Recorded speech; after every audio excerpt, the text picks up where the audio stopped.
All right, let's talk a little bit about how the fractional reserve banking system works. And this is very important because this allows banks to create money, and an increase in the money supply can lead to inflation and all of that. So it's important to understand the role that banks play in the money supply.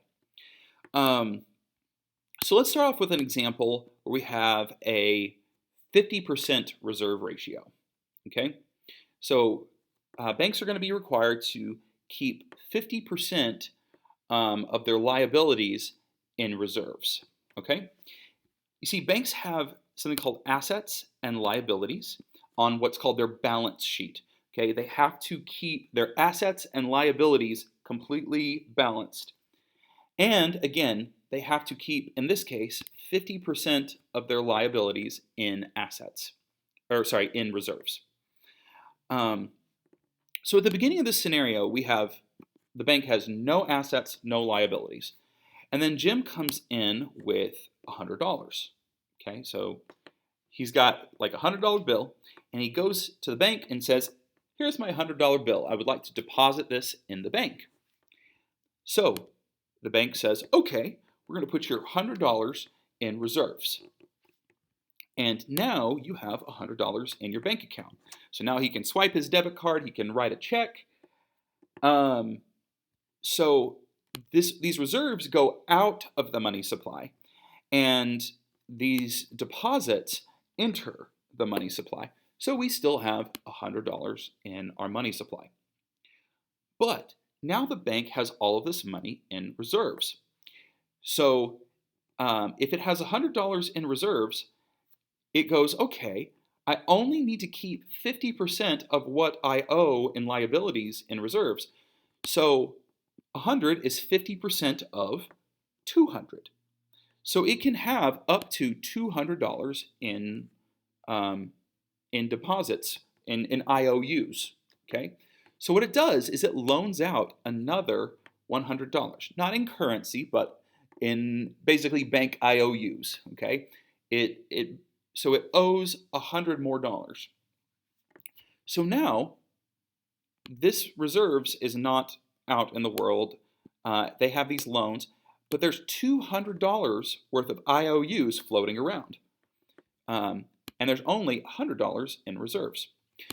By the way, I need to explain the reason why loans are held in the assets column is these loans can be bought and sold to different banks because eventually someone is going to pay back this loan. So it is considered an asset that you own.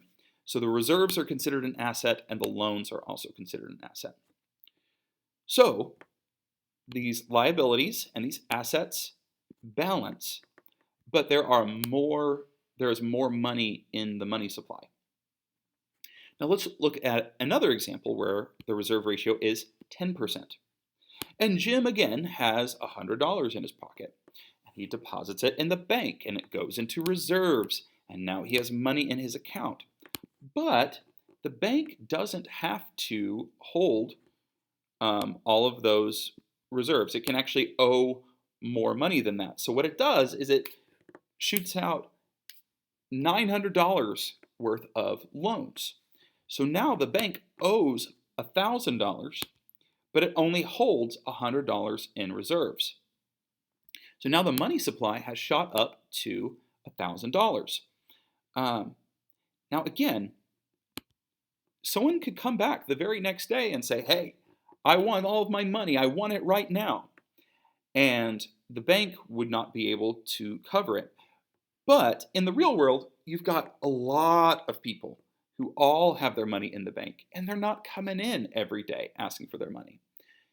Now, if the bank got desperate, what it would do is it would sell some of these loans to another bank, or it would take out its own loans from another bank. So it would borrow money from another bank to pay back this loan. Okay, so it seems a lot more fragile than it actually is, but it can potentially be a problem. Okay, now I just want to show you real quick how these relate back to our money multiplier that we talked about before. So again, a 50% money multiplier, 1 divided by 1/2 is 2. So we went from $100 to $200.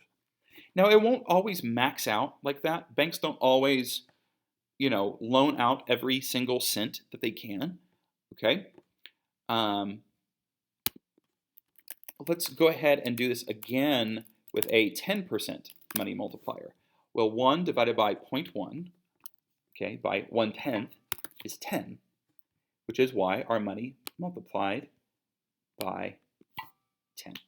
Okay, so that's how banks are able to multiply this money.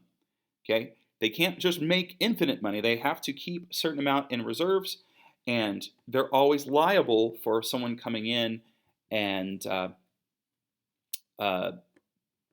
um, getting some of their reserves. So they have to keep these balanced, and sometimes they have to take out loans to cover their reserves. Okay, so that's basically how fractional reserve banking works.